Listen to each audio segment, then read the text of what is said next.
Welcome to Detective டிகோட்ஸ்.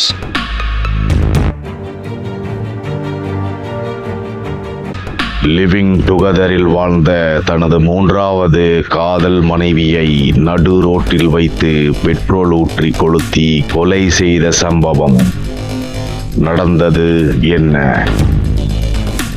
எச்சரிக்கை, இந்த காணொளியில் உள்ள சில தகவல்கள் உங்களுக்கு சங்கடத்தை ஏற்படுத்தலாம். கர்நாடக மாநிலம் பெங்களூரு அருகே ஆனேக்கல் தாலுகா மல்லனச்சந்திரா கிராமத்தைச் சேர்ந்தவர் 52 வயதாகும் விட்டல். இவர் கார் டிரைவராக பணியாற்றி வருகிறார். இவருடைய முதல் மனைவி உயிரிழந்த பின்பு இவர் இரண்டாவதாக ஒரு பெண்ணை திருமணம் செய்துள்ளார். ஆனால் அந்த திருமணம் சில நாட்களே நீடித்தது. இவர் இரண்டாவதாக திருமணம் செய்த பெண்ணுக்கு வேறொரு நபருடன் கள்ள தொடர்பு ஏற்பட்டிருக்கிறது. இதனால் விட்டலுடன் வாழ பிடிக்காமல் அந்த பெண் புதிய காதலனுடன் ஓடி போயிருக்கிறார். இதற்கிடையில் கடந்த சில ஆண்டுகளுக்கு முன்பு மல்லனச்சந்திராவை சேர்ந்த 26 வயதாகும் வனஜாக்சி என்ற இளம் பெண்ணுடன் விட்டலுக்கு பழக்கம் ஏற்பட்டிருக்கிறது. வனஜாக்சிக்கு கடந்த சில ஆண்டுகளுக்கு முன்பு திருமணம் நடந்தது. அவரது கணவர் இறந்து விட்டார். இதனால் விட்டல் வனஜாக்சி இடையே இருந்த பழக்கம் காதலாக மாறியிருக்கிறது. இருவரும் திருமணம் செய்யாமலேயே மல்லனச்சந்திரா கிராமத்தில் வாடகை வீட்டில் வசித்து வந்துள்ளனர். வனஜாக்சி ரீல்ஸ் மோகம் கொண்டு அடிக்கடி ரீல்ஸ் வீடியோ எடுத்து சமூக வலைதளங்களில் வெளியிட்டு வந்துள்ளார்.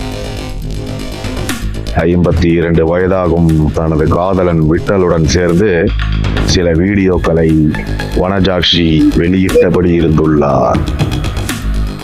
இதற்கிடையில் கடந்த மாதம் 30ஆம் தேதி பன்னரகட்டாவில் இருந்து பசவனபுராவை நோக்கி ஒரு நபருடன் வனஜாக்சி காரில் சென்று கொண்டிருந்தாராம். இது பற்றிய தகவல் விட்டலுக்கு கிடைத்திருக்கிறது. உடனே வனஜாக்சி சென்ற காரை தன்னுடைய காரில் அவர் பின்தொடர்ந்து சென்றுள்ளார். உலிமாவு அருகே கொம்மதேவனஹள்ளி பகுதியில் வனஜாக்சி சென்ற காரை விட்டல் தடுத்து நிறுத்தி இருக்கிறார். பின்னர் அந்த நபருடன் எதற்காக செல்கிறாய் என்று கேட்டு வனஜாக்சியுடன் விட்டல் சண்டை போட்டும் இருக்கிறார். அவர்களுக்குள் வாக்குவாதம் ஏற்பட்டிருக்கிறது. உடனே ஆத்திரமடைந்த விட்டல் கண் இமைக்கும் நேரத்தில் தன்னுடைய காரில் கேனில் இருந்த பெட்ரோலை எடுத்து வந்து வனஜாக்சி இருந்த கார் மீது ஊற்றி தீ வைக்க முயன்றிருக்கிறார்.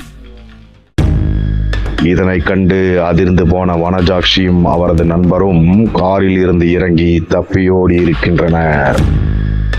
ஆனாலும் அவர்களை விடாமல் விட்டல் விரட்டி சென்றிருக்கிறார். பின்னர் வனஜாக்சியை மடக்கி பிடித்த விட்டல் நடு ரோட்டில் வைத்து அவர் மீது பெட்ரோலை ஊற்றி இருக்கிறார். மேலும் சிகரெட் புகைக்க பயன்படுத்தும் லைட்டர் மூலமாக வனஜாக்சி உடலில் அவர் தீயை வைத்துள்ளார். இதனால் அவர் நடு ரோட்டில் உடலில் தீப்பிடித்து உயிருக்கு போராடி இருக்கிறார். இதை கண்ட விட்டல் அங்கிருந்து தனது காரை எடுத்துக்கொண்டு தலைமறைவாகியிருக்கிறார். வனஜாக்சி உடலில் பிடித்த தீயை அவரது நண்பர் உள்பட அங்கிருந்தவர்கள் அணைத்தார்கள். பலத்த தீக்காயம் அடைந்து உயிருக்கு போராடிய வனஜாக்சி பெங்களூர் விக்டோரியா மருத்துவமனையில் அனுமதிக்கப்பட்டார். அங்கு அவருக்கு தீவிர சிகிச்சை அளிக்கப்பட்டு வந்துள்ளது. ஆனாலும் 60% மேல் தீக்காயம் ஏற்பட்டு இருந்ததால் சிகிச்சை பலனின்றி வனஜாக்சி பரிதாபமாக இறந்துள்ளார். இது குறித்து உலிமாவு போலீசார் கொலை வழக்கு பதிவு செய்து தலைமறைவாகி இருக்கிற விட்டலை தேடினார்கள். ஒரு கட்டத்தில் தலைமறைவாகி இருந்த விட்டலை போலீசார் கைது செய்துள்ளனர். இந்த சம்பவம் குறித்து விசாரித்த போதுதான் தனது கள்ளக்காதல் விவகாரங்கள் அனைத்தும் போலீசாருக்கு தெரிய வந்துள்ளன. இந்த சம்பவம் பெங்களூரு பகுதியில் பெரும் பரபரப்பை ஏற்படுத்தி உள்ளது. இதுபோன்று சமகாலங்களில் நிகழும் குற்றமும் பின்னணியும் அவற்றை காவல்துறையினர் நேர்த்தியாக கையாளும் விதங்களையும் நமது பாணியில் சொல்வது பிடித்திருந்தால் டிடெக்டிவ் டிகோட்ஸ் சேனலை சப்ஸ்கிரைப் செய்து கொள்ளுங்கள். பெருமைக்குரிய காவல்துறையினருக்கு டிடெக்டிவ் டிகோட்ஸின் பிக் சல்யூட்.